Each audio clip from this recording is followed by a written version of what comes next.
Assalamualaikum warahmatullahi wabarakatuh. Waalaikumsalam warahmatullahi wabarakatuh. Bersama kita di Kampung Baca di episode Night at Library. Kali ini kita akan membahas tentang biasa fenomena yang sekarang terjadi, yaitu pandemi yang berkepanjangan dan kita tidak tahu kapan selesainya ya.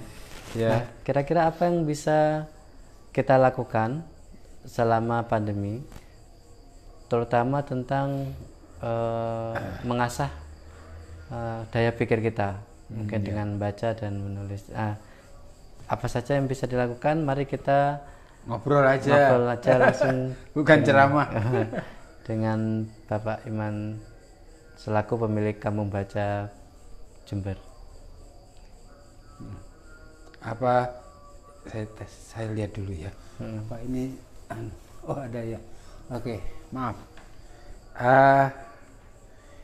Iya, jadi rasanya kita punya lebih banyak waktu senggang sekarang dengan kondisi seperti ini.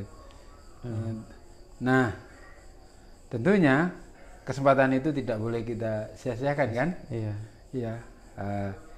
Kita bisa membaca dan setiap hari coba kalau kita gunakan untuk membaca, alangkah banyak. Tapi membaca saja tentu akan menjemukan, ya. Iya. Tapi saya tadi aja membaca satu novel, ya. Itu tentang perjodohan klasik. Jarang kayak gini, jarang melihat itu yang luka perca luka punyanya MC. Iya.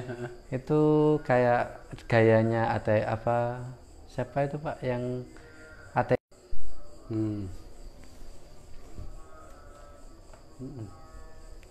Ya, sedikit trouble Mas, tadi ada telepon masuk yang video call ya, tapi kita sekarang kan nggak pakai aplikasi Zoom ya. Jadi nggak bisa jadi sementara yang kok visian itu saya cut dulu. Jadi kembali ke apa tadi? Membaca. Terus membaca. Jenengan sendiri gimana Pak? Apa sempat menyempatkan untuk menulis juga mungkin? Iya sih. Jadi membaca dan menulis itu satu rangkaian ya. Satu rangkaian. Untuk menulis kita perlu membaca memang. Kalau tidak, maka kita tidak akan mendapat bahan mentah untuk meramu dalam tulisan itu. Kita akan sangat terbatas sekali. Dan untuk membaca tanpa ditulis, maka saya pikir ada banyak hal yang kurang, ya, karena dengan eman ya, ketika apa yang sudah kita serap dalam bacaan-bacaan itu tidak kita tentu akan menimbulkan banyak hal ya, kreasi apalah gitu ya. Kalau tanpa kita tulis kembali ya eman banget toh. Nah, jadi dua hal itu seharusnya memang dilakukan secara simultan ya. Ya menulis, ya membaca. Kita membaca untuk menulis dan kita menulis untuk karena sudah membaca. Seperti itu ya. Iya. Seperti itu. Tapi benar juga Pak. Kalau kita sedang rebahan gitu ya, membaca itu kalau hanya membaca saja mungkin nanti lupa. Berarti benar juga ya kata-kata istilah kata mutiara dari Arab itu. Iya. Ilmu itu bagaikan tunggangan dan pena atau menulis adalah tali kekangnya. Iya. Jadi kalau tanpa ditulis, ilmu yang sudah dibaca atau dipelajari kabur entah kemana. Betul. Nah, gimana Pak ini nanti kalau yang sekarang kan mohon maaf ya, anak-anak kan tugas yang penting baca, selesai kirim. lagi-lagi itu ya. iya. Itu saya kepikiran gimana ya. Ya itulah Mas. Jadi sebetulnya gini lah. Ini kembali lagi ke guru dan orang tua juga sih, ya. Selama ada libur panjang seperti ini, tempat ini menjadi sebuah menarik sekali karena kebetulan kita tinggal bersama dalam sebuah keluarga besar, ya. Cucu saya banyak sekali. Kebetulan ada fasilitas wifi di sini.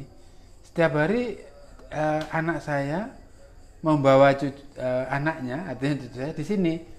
Mereka terlibat dalam kegiatan, bapaknya itu pakai webinar, karena kebetulan dia seorang guru ya, Ustadz gitu. Kemudian ibunya memberi tugas lewat online gitu ya, dan anak-anak banyak lah. Itulah, jadi tapi itu bisa berlangsung ya kalau orang tua atau guru memang punya wawasan literasi yang bagus gitu, dan sarananya apa ya, buku yang beragam misalnya. Kalau sekarang ya wifi itu juga perlu, asal nanti bisa diarahkan lah. Wifi itu di sini wifi nggak masalah kok artinya. Cuman memang ketika mereka hanya main game saja atau apa ya, kita antisipasi itulah. Iya. Pak, ada yang lancar bacanya yang cucu? Oh iya, saya melihat ini memang ya dari 5 orang cucu ini ya. Iya.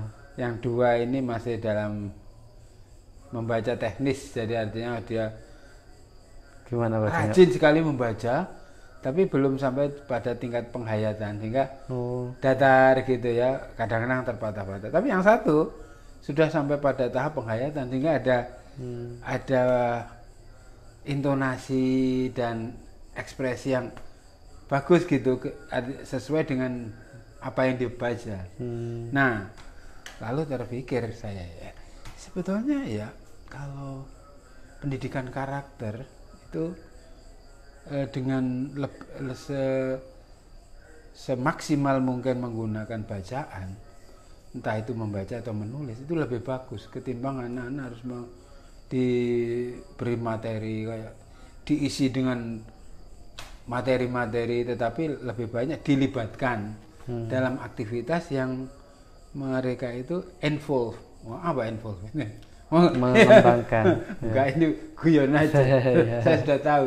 Cuman saya lalu ini mikir, saya kok katut-katut orang-orang itu ya yang lebih suka bahasa asing ketimbang bahasanya sendiri. Ya karena edukasi, ya kan gitu kan. Padahal ada kata pendidikan. Nah, jadi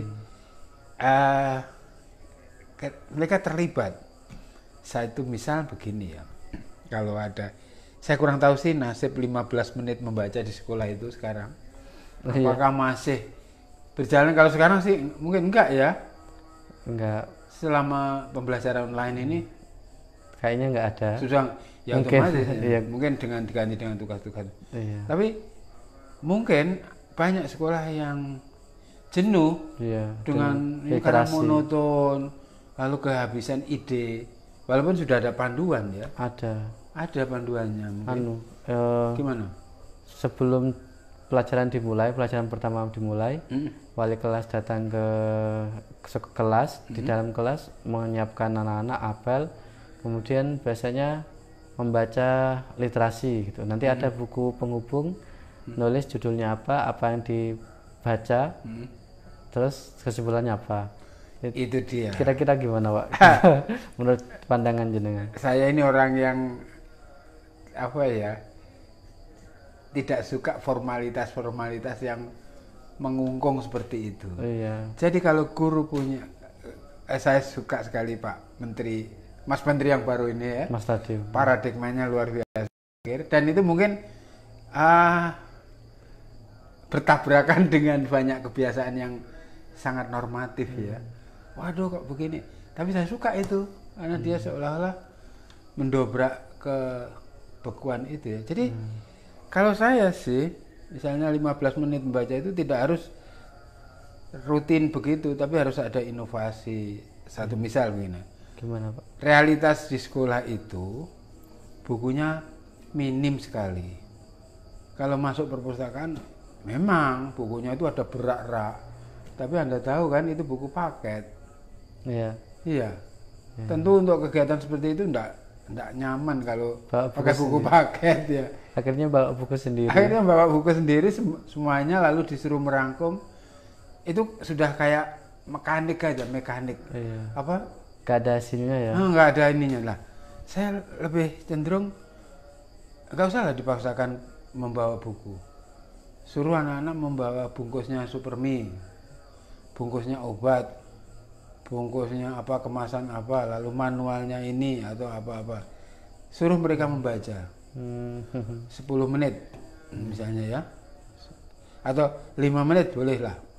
Nah sesudah itu presentasi ya Pak. mintalah mereka menceritakan secara bebas dengan bagus bahasanya di depan. Misalnya iya. kalau itu bungkus Supermi ya atau mie instan itu ya, gunakan gerakan bahasa tubuh. Robek bungkusnya, lalu tuang di mangkuk, di panci, kasih air, nyalakan kompor, hentikan, tunggu sampai itu meluap. Apakah bahasa begitu? Sesudah itu taruh di mangkok, aduk dengan ini bumbunya, dan itu cicipi. Pokoknya seperti itu. Juga untuk yang lain lah. Anak yang sudah bisa membaca kemudian mempraktekkan seperti itu dengan bebas, itu kan hebat itu. Iya. Ketimbang membaca kemudian merangkum selesai hanya menggugurkan kewajiban saja itu. Iya. Saya juga kalau jadi anak yang tadi, kalau yang di anak-anak sekarang yang pakai ditulis, dirangkum, kemudian dilaporkan, kayaknya memang kurang. Tapi kalau setelah merangkum, dilihat, ini siapa nih baca Indomie nih, bungkus Indomie, terus dia dibolehkan maju, cerita, itu bagus kayaknya. Saya seneng kayak gitu. Tapi dulu nggak ada, waktu saya masih SMP nggak ada. Iya, nggak ada. Cuman lihat anak-anak SMP sekarang, kayaknya pengen deh kalau saya jadi wali kelasnya. Iya. Kalau pengen jadi wali kelasnya, setelah nulis bukunya itu, ini baca novel Terelie misalnya, baca novelnya Ahmad Fuadi. Coba ceritakan beberapa yang dibaca. Nah itu kan anak-anak yang merasa wahku sing aku mau iki boleh ngomong gitu. Iya. Iya. Oh, iya. Merasa berharga akhirnya. Saya ini ngomong-ngomong agak nyimpang sedikit ya.